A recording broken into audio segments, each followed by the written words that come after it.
हिमालय की गोद में बसे एक प्राचीन बौद्ध विहार में गुरु अचलानंद अपने शिष्यों को जीवन, मन और कर्म के रहस्य सिखाते थे। उनके एक शिष्य का नाम था कायस। कायस मेहनती था, सच्चा था, पर उसकी एक समस्या थी। एक दिन वह बहुत व्यथित होकर गुरु के पास पहुंचा और बोला, गुरुदेव, मैं प्रयास करता हूँ, काम करता हूँ, फिर भी मेरे पास धन नहीं रुकता। कुछ लोग बिना परिश्रम के भी समृद्ध हैं और मैं हमेशा संघर्ष में हूँ। ऐसा क्यों? गुरु मुस्कुराए और बोले, कायस, आज मैं तुम्हें धन का गुप्त रहस्य बताऊंगा। उन्होंने उसे जंगल की दिशा में चलने को कहा। दोनों एक नदी किनारे पहुंचे। गुरु बोले, कायस, यह नदी देखो, यह निरंतर बहती रहती है, लेकिन यह सिर्फ उन जगहों पर रुकती है जहां उसे रुकने योग्य स्थान मिलता है, झील, तालाब या गहरी खाई। धन भी ऐसा ही है, यह बहता रहता है, पर केवल वहीं रुकता है जहां सही पात्र हो। शिष्य बोला, गुरुदेव, सही पात्र का क्या अर्थ है? गुरु बोले, सही मानसिकता।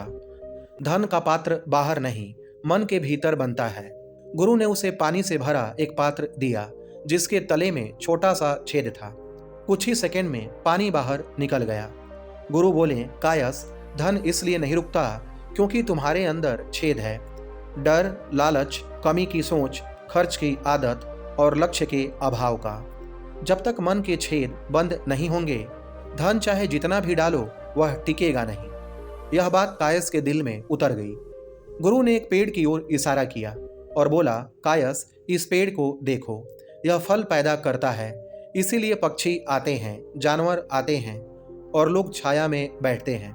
गुरु फिर बोले, जहाँ मूल्य होता है वहाँ आकर्षण होता है। धन का गुप्त नियम भी यही है।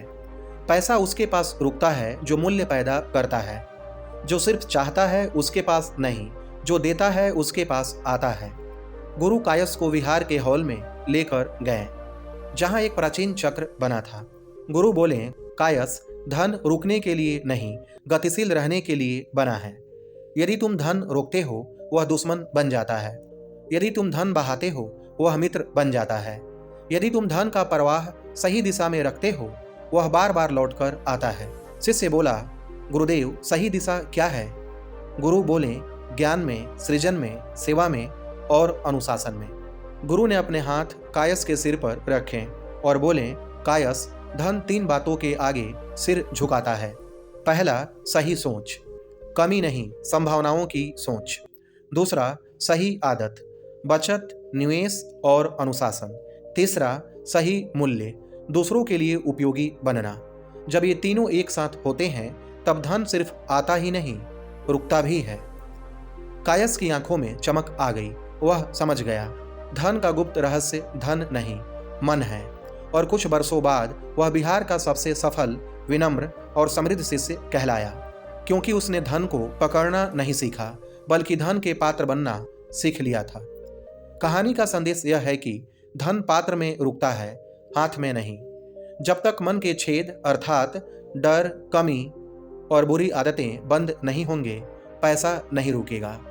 पैसा उस व्यक्ति के पास रुकता है जो मूल्य पैदा करता है, सिर्फ मांगता नहीं।